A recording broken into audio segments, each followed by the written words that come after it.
कैसे हैं आप सब। मैं हूँ आराधना, आपकी संस्कृत टीचर जो रहती हूँ जयपुर में और पढ़ा रही हूँ आपको आपके घर आकर।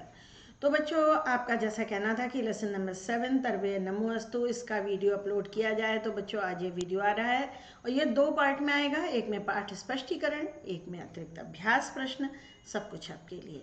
और अगर अभी तक सब्सक्राइब नहीं किया है तो भाई संस्कृत क्लास में डीजी को सब्सक्राइब ज़रूर कर डालिए। और साथ ही प्ले स्टोर से अगर अभी तक आपने डाउनलोड नहीं किया है मेरा कोचिंग ऐप संस्कृत क्लास में डीजी, तो इसे डाउनलोड कीजिए। ये प्ले स्टोर पर है। क्या फ़ायदा होगा उससे? ये कोड है, इसे ज्वाइन कर लीजिएगा। इस लेसन का पीडीएफ जो मैं आपको ये पढ़ा रही हूँ, पूरा पीडीएफ आपको वहीं उपलब्ध होगा।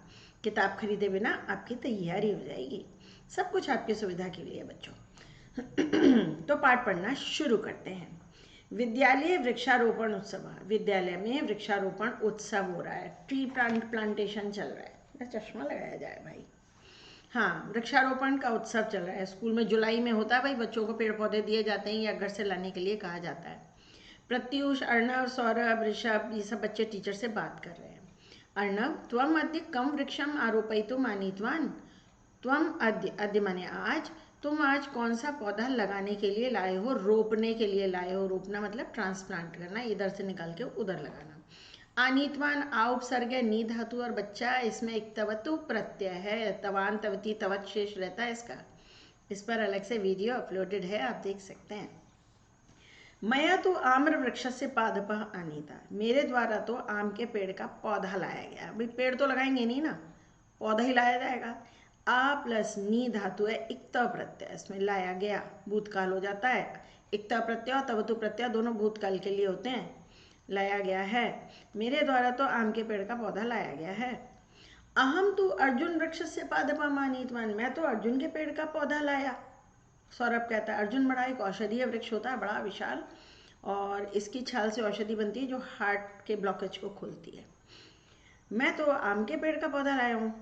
मया तो हरिश्रृंगार अनीता। मेरे द्वारा तो हरिश्रृंगार यानी पारिजात लाया गया है। ऑरेंज डंडी वाले सफ़ेद पंखुड़ी के फूल होते हैं, बहुत प्यारी खुशबू आती है, आजकल खिल रहे हैं बाहर। आओ आके देखो। मेरे द्वारा तो हरि पारिजात लाया गया है। आचार्य कहते हैं छात्रा धन्याह ननु। सचमुच तुम सब धन्य हो। सचमुच सचमुच तुम सब धन्य हो। यत, यत माने कि वृक्षान प्रति एवं समादर भावम धारयत, कि पेड़ों के प्रति ऐसा आदर का भाव धारण करते हो। प्रतियोगे द्वितीय विभक्ति, इसलिए यहाँ द्वितीय है। वृक्षान, वृक्षम, वृक्षो, वृक्षान, ऐसा आदर का भाव धारण करते हो। ये धारयत क्रियापद है और यूयम इसका कर्ता पद है। तुम सब धारण करते हो। आचार्य ऐशा भवताम एव प्रेरणा, यह आपकी ही प्रेरणा है, आपने ही हमको सिखाया है। आचार्यवर अर्णव कहता है उत्सवे केशाम पद्यानाम गायनम करणीयम। उत्सव में किन पद्यों का गायन करना चाहिए। क्री धातु है भैया इसमें, और अनियर प्रत्यय, इसका अर्थ होता है चाहिए, करना चाहिए। किन पद्यों का, कौन सी कविताओं का गायन करना चाहिए। आचार्य जी ने बहुत अच्छा बताया। मणिका पुस्तके, मणिका पुस्तक में यानी पद्यानी, यानी पद्यानी का विशेषण है। जो पद्य 7वें पाठ में दिए गए हैं, दत्तानी इक्ता प्रत्यय दिए गए हैं, तेषा में उनका ही सस्वर पाठ करेंगे। स्वस्वर पाठ करेंगे नहीं, गाएंगे।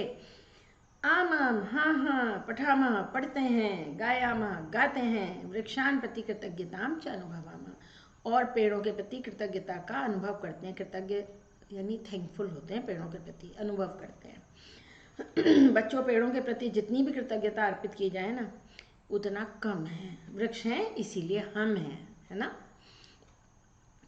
छायामन्यस्य कुर्वन्ति तिष्ठन्ति स्वयमातपे। आतपे माने धूप में। फलान्यपि परार्थाय वृक्षा सत्पुरुषाः इव। पेड़ सत्पुरुषों के समान हैं, सज्जनों के समान हैं। सत्पुरुषा में विसर्ग का लोप हो गया बच्चा। छायाम अन्यस्य कुर्वन्ति, अन्य के लिए छाया करते हैं, खुद की छाया, खुद तो धूप में खड़े रहते हैं। तिष्ठन्ति स्वयं आतपे, खुद धूप में स्थित रहते हैं, धूप में खड़े रहते हैं। पेड़ स्वयं धूप में स्थित रहते हैं, दूसरों को छाया देते हैं। फलानि अपि परार्थाय, फल भी दूसरों के लिए दे देते हैं। परार्थाय, दूसरों के लिए, अर्थ जहाँ आ जाता है उसका मतलब होता है लिए। फल भी दूसरों के लिए दे देते हैं। पेड़ तो सज्जनों के समान है ना। तो पूजित होने, पेड़ पूजनीय है। वंदनीय हैं। घर के आसपास लगाइए। फ्लैट्स में रहते हैं तो गमलों में जितना हो सके बालकनी में हरियाली कर लीजिए, कुछ नहीं तो ऑक्सीजन ही होगी। छाया आने के लिए करते हैं, स्वयं धूप में खड़े रहते हैं, फल भी दूसरों के लिए दे देते हैं। पेड़ सज्जनों के समान है। ठीक, कोई डाउट हो तो बताइएगा। अहो येषां वरं जन्म सर्व प्राणि उपजीवनम धन्या महिरुहा येभ्य से योभ्य हो गया।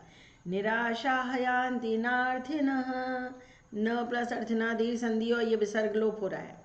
अहो येषां वरम जन्म, इनका जन्म श्रेष्ठ है, बढ़िया है इनका जन्म। जो सर्व प्राणी उपजीवनम, सब प्राणियों के लिए उपकारी हैं।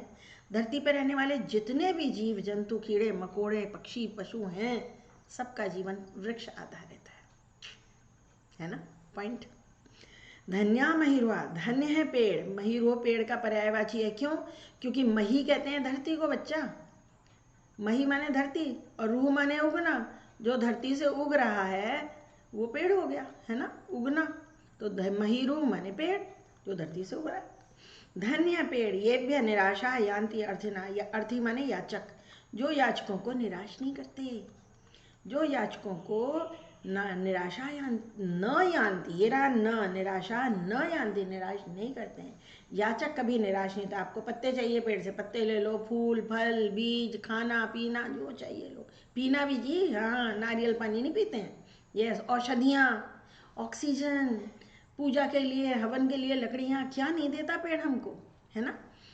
पेड़ ना हो तो सॉइल भी सारी बह जाए, सॉइल इरोजन को भी रोकता है। भाई पेड़ तो धन्य है, वाकई में धन्य पेड़ जो याचकों को कभी निराश नहीं करते।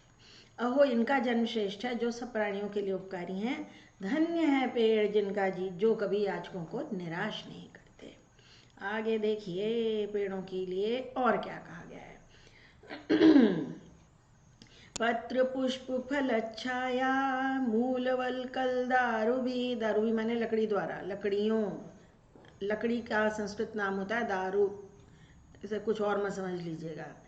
लकड़ियाँ, लकड़ियों द्वारा, लकड़ियों द्वारा, तृतीय विभक्ति बहुवचन है। गंध, सुगंध, निर्यास माने गोंद, जो पेड़ से गम भी निकलता है भाई। भस्मास्थि, भस्मास्थि माने कोयला, भस्म जलाने के बाद भस्म के साथ जो लकड़ी बचती है उसे भस्मास्थि, कोयला। तोकमयी, त्वचा, सब में तृतीय विभक्ति लगी हुई है। त्वचा के द्वारा। कामान वितन्वते, कामनाएं पूर्ण करते हैं। ये सब पेड़ हमको देते हैं, हमारी कामनाएं इस तरह वे पूर्ण करते हैं। पत्र पुष्प फल छाया जड़, जड़ भी काम आती है भाई, मूली गाजर आलू जड़ी तो है। जड़, वलकल पेड़ की छाल, लकड़ियों द्वारा, सुगंध, गोंद, कोयले और त्वचा के द्वारा हमारी कामनाओं को पूर्ण करते हैं। समझ गए ना। पत्ते, फूल, फल, छाया, जड़, वलकल पेड़ की छाल, लकड़ियाँ, सुगंध, गोंद, कोयला और त्वचा के द्वारा वो हमारी कामनाएं पूर्ण करते हैं। कितनी चीज़ हो गई? 2, 4, 6, 7, 8, 9, 10, 11, ये 11 चीज़ें पेड़ हमको देते हैं। और हम बदले में क्या देते हैं? कटाई नहीं करना चाहिए। अगर काटते हैं, जहाँ काटना भी ज़रूरी है, तो पेड़ लगाए जाएं, उनका संवर्धन किया जाए, उनको पाला पोसा भी है, लगा के छोड़ नहीं देना है कि जानवर ही खा जाए। आगे बढ़े। आम्र यद्यपि गता दिवसा ते पुष्प सौरभ फल प्रचुराये हंत संप्रति तथापि जनानां छायैव दल्यस्य अतितापम। हे आम यद्यपि गताः, चले गए, दिवसाः प्लस्ते सत्व संधि, जब तुम पर पुष्प सुगंध और फल प्रचुर थे, बहुत थे, जब तुम्हारे ऊपर बहुत सारे फल फूल सुगंध थे, वो दिन तो चले गए। यानी आम में हर मौसम में आम थोड़ी लगे रहेंगे, ऋतु आने पर ही तो आम लगेंगे। बाकी समय में क्या देगा पेड़ हमको? क्या देगा? जी, छाया देगा। हाय, संप्रति, अब, तथापि, फिर भी, जनानाम, लोगों का, छाया प्लस ए वृद्धि संधि हो रही है, छाया से ही, दलयसी नष्ट करते हो, नष्ट करते हो, दलयसी मध्यम पुरुष है, नष्ट करते हो, अतितापम, गर्मी को, फिर भी छाया के द्वारा लोगों की गर्मी को नष्ट करते हो। हे आम, हाय, हे आम, हाय, दूसरा ही आएगा। हाय यद्यपि वे दिन चले गए जब तुम पर फूल, सुगंध और फल बहुत थे, लेकिन अब फिर भी लोगों को छाया देकर ही उनकी गर्मी को नष्ट करते हो, है ना। पेड़ जैसा महादानी कोई नहीं है। कहते हैं ना, पेड़ जैसा महादानी, जो व्यक्ति कुल्हाड़ी लेकर पेड़ को काटने आता है उसको भी छाया देता है पेड़। अब फिर भी लोगों को छाया देकर ही उनकी अति ताप को, अति गर्मी को, अत्यधिक गर्मी को दलयसी नष्ट करते हो। यण संधि है दलयसी प्लस अतितापम। ये सी के बाद, दलयसी के सी के बाद अतितापम का आर है, इति प्लस आदि की तरह। और ये सत्व संधि है, गता में विसर्ग का लोप है भाई, ठीक है। तथापि में भी दो शब्द हैं, तथा प्लस अपि। आगे बढ़ चलिए, बड़े चलो बड़े चलो। एक और श्लोक आ गया। मूलं भुजंगै शिखरं प्लवंगै शाखा विहंगै कुसुमानि भृंगै नास्त्येव तच्चन्दनपादपस्य यन्नाश्रितं सत्ववरै समन्तात्। मतलब चंदन के पेड़ की प्रशंसा करिए, एक आम की कर दी, अब चंदन के पेड़ की प्रशंसा। चंदन के पेड़ का कोई ऐसा भाग नहीं है जो किसी न किसी जीव द्वारा आश्रित ना हो, यानी लोग जीव उसका आश्रय ना लिए हो। क्या कहते हैं, सांप की जड़ में भुजंग विषैले, सॉरी जल नहीं भाई, मैं आराधना, जड़ भुजंगई सर्प लिपटे रहते हैं शीतलता पाने के लिए। शिखरम पेड़ की चोटी पर, प्लवंगई बंदर, बंदरों के द्वारा, शाखाओं पर पक्षियों के द्वारा, पक्षियों द्वारा, सब में तृतीया विभक्ति बहुवचन है। और फूल भंवरों के द्वारा, है ना। जड़ सर्पों के द्वारा, शिखर बंदरों के द्वारा, शाखाएं पक्षियों के द्वारा और फूल भंवरों के द्वारा, सत्व भरई सब प्राणियों द्वारा, प्राणियों द्वारा चारों ओर से, समन्तात माने सब ओर से, सब ओर से, सब ओर, पंचमी लगी है, समन्तात सब ओर से आश्रित है, आश्रय लिया है। यत प्लस न प्लस आश्रितम, तन्न संधि हो रही है, त प्लस न, यत प्लस न प्लस आश्रितम। यहाँ पर त का न हो गया है और यहाँ हो गई है दीर्घ संधि बच्चा। हाँ, न प्लस अस्ति प्लस एव, नहीं है उस चंदन के पेड़ का ऐसा कोई भाग नहीं है। तत् प्लस चंदन, उस चंदन के पेड़ का, उस चंदन के पेड़ का ऐसा कोई भाग नहीं है जो सब ओर से प्राणियों द्वारा आश्रित ना हो, आश्रित ना हो, ये यहाँ लिख लो।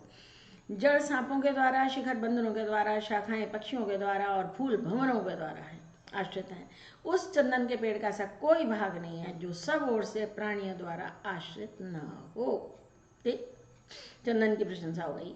अब भाई हम आ गए नीम के ऊपर। नीम तो औषधि युक्त पेड़ है, इसे बीमारी भगाने वाला पेड़ कहते हैं। आपके मुख्य द्वार पर नीम का पेड़ है, आपको बड़ी बढ़िया ऑक्सीजन मिलेगी। निम्ब त्वदीय कटुता यदि दाह हंत्री गायन्तु मूढ़ मनुजाः तव दोष गाथा तप्ताः तप्त एव तप्तास्तप्त, अरे भाई तप्ताः स्तप्त भी यहाँ होना चाहिए था, एव तपनोपम पित्ततापै गास्यन्ति मित्रवर तावक गीत कानी। हे मित्रवर, तावक माने तुम्हारे, वे तुम्हारे गीत गाएंगे, अभी तो वो तुम्हारी बुराई कर रही हैं। गीत कानी गास्यन्ति गाएंगे। हे नीम, त्वदीय कटुता तुम्हारी कड़वाहट, तुम्हारा कटुत्व यद्यपि जलन का नाशक है, पेट में एसिडिटी, पेट में बीमारियां, जलन नाशक, उनका नाश करता है, फिर भी मूर्ख लोग, मूढ़ मनुज यानी मूर्ख मनुज, मूर्ख मनुष्य तब दोष गाथा, तुम्हारी दोष की गाथाएं गाते हैं। कड़वा है, गंदगी बहुत होती, पत्ते बहुत झड़ते हैं, गंदगी बहुत होती, कौवे बैठ जाते हैं, कबूतर बैठ जाते हैं, बीट कर देते, सारी बुराइयां, है ना। लेकिन जब बीमार होंगे तब, लेकिन जब वे सूर्य जैसे पित्त के ताप से पीड़ित होंगे, तपनोपम सूर्य को कहते हैं, सूर्य की गर्मी जैसे पित्त के ताप से तब तो पीड़ित होंगे, जब उनको बीमारी होएगी तब हे मित्र वो तुम्हारे गीत गाएंगे। कितनी अच्छी बात कही है। हे नीम, तुम्हारी कड़वाहट यद्यपि जलन नाशक है, फिर भी मूर्ख मनुष्य तुम्हारे, तब माने तुम्हारे, तुम्हारे दोष की गाथाएं गाते हैं। लेकिन हे मित्रवर, श्रेष्ठ मित्र, मित्र नहीं मित्रवर, यानी हे श्रेष्ठ मित्र, जब वह सूर्य की गर्मी जैसे पित्त के ताप से पीड़ित होंगे तब वे तुम्हारे गीत गाएंगे। हाँ भाई, फोड़े फुंसी हो जाए तो नीम की छाल भी घिस के लगा देते हैं, बच्चों के ठीक हो जाते हैं उससे। नीम की पत्तियां उबाल कर उसके स्नान करने से त्वचा के रोग ठीक हो जाते हैं। बाल धो लेने से सिर की फोड़े फुंसियाँ ठीक हो जाते हैं। घर में दादी नानी को ये सब पता है। आगे लास्ट श्लोक आ गया। धत्ते भरम कुसुम पत्र फलावली नाम आवली नाम पंक्तियां। घर्म व्यथा, गर्मी की पीड़ा, घर्म गर्मी, व्यथा माने पीड़ा, वहति सहन करना, सहन करता है, शीत भवाम रुजम चा, और शीत में उत्पन्न पीड़ा को भी सहन करता है। यह सर्वम अर्प्यति, जो सब कुछ अर्पित कर देता है। च प्लस अन्य, अन्य के सुख के लिए, हेतु माने लिए, जो अन्य के सुख के लिए अपना सब कुछ अर्पित कर देता है। तस्मई उस, वदान्य गुरुवे, उदारों में श्रेष्ठ, उदारों में, गुरुवे माने श्रेष्ठ, उदारों में श्रेष्ठ, महान। गुरु शब्द का अर्थ केवल टीचर ही नहीं होता है, गुरु माने श्रेष्ठ महान। वृक्ष को नमः अस्तु, नमस्कार हो विसर्ग टू बॉडीगार्ड। चूंकि यहाँ नमः आया है इसलिए यहाँ तस्मई में चतुर्थी विभक्ति है। जैसे नमस्कार होता है उसमें चतुर्थी होती है, यहाँ भी चतुर्थी है, यहाँ भी चतुर्थी है, क्योंकि ये इसके विशेषण है। तरवे के लिए विशेषण है वेदान्य गुरुवे और तस्मई, दोनों इसके विशेषण हैं। ये तस्मई सार्वनामिक विशेषण है। जो फूलों पत्ते फलों की पंक्तियों को धारण करता है। धत्ते माने धारण, गर्मी की और सर्दी की पीड़ा को सहन कर लेता है, जो अपना सब कुछ अर्पित कर देता है अन्य के सुख के लिए, उस महान उदार दानी पेड़ को नमस्कार हो। ठीक है ना, समझ गए ना बच्चे? बिना जरूरत पेड़ का एक पत्ता भी नहीं तोड़ना चाहिए, कष्ट होता है पेड़ों को। अब हम खत्म हो गया भाई, लेसन फिनिश हो गया है। एक बार फिर से याद दिला दूं कि अगर अभी तक आपने डाउनलोड नहीं किया तो कोचिंग ऐप डाउनलोड कर लो और उसका free study material section check करो। वहाँ 30-35 वीडियो ऑलरेडी अपलोडेड हैं, सॉरी PDF अपलोडेड हैं, तो उससे आपको बहुत मदद मिलेगी आपकी पढ़ाई में। और हाँ, अगर आप मेरा कोचिंग ऐप तो डाउनलोड करोगे, ये संस्कृत क्लास मेड इजी आपके लिए जो मैंने बना रखा है यूट्यूब चैनल, इस पर बेटा 533 वीडियोज़ हैं। बहुत मेहनत कर रही हूँ, हालांकि उतने सब्सक्राइबर नहीं है। अगर आप अपने साथियों के साथ शेयर करेंगे मेरे यूट्यूब चैनल को तो मुझे बड़ी खुशी होगी। अब आप 9th क्लास में हैं और मणिका कम्युनिकेटिव पढ़ रहे हैं, तो इसमें देखिएगा, इसमें 8 नहीं 8 से कहीं ज़्यादा वीडियोस आपको मिलेंगे, तो ये आपकी सुविधा के लिए। इसके अलावा व्याकरण का सब कुछ अलग है भाई, संधि, शब्द रूप, धातु रूप, प्रत्यय, हिंदी से संस्कृत अनुवाद, क्लास 9 सुपर MCQ सीरीज देखिएगा, आपके जो व्याकरण के क्वेश्चन आते हैं उसके लिए है। ठीक है, तो आज के लिए इतना बहुत काफ़ी हो गया वैसे, है ना? तो बस बेटा पढ़ते रहिए, आगे बढ़ते रहिए, सब्सक्राइब और शेयर कीजिए, अपने कमेंट्स मुझे भेजिए, और नीचे डिस्क्रिप्शन बॉक्स देखिए, वहाँ मेरा टेलीग्राम का ग्रुप है, 9th के लिए अलग, 10th का अलग, 11 12th के लिए अलग, उसे ज्वाइन कर लीजिए। और अपना कोई भी प्रश्न हो, कोई क्वेश्चन नहीं समझ आ रहा हो, बेधड़क भेजिए। आप देखिए बच्चे भेजते हैं और मैं जल्दी से जल्दी कोशिश करती हूँ कि उत्तर दे दिया जाए सबका। कई बार ऑडियो भी रिकॉर्ड करके भेजते हैं, रिलेटेड वीडियोज़ भी भेज दे देती हूँ। ठीक है बच्चों, तो बस आज के लिए बहुत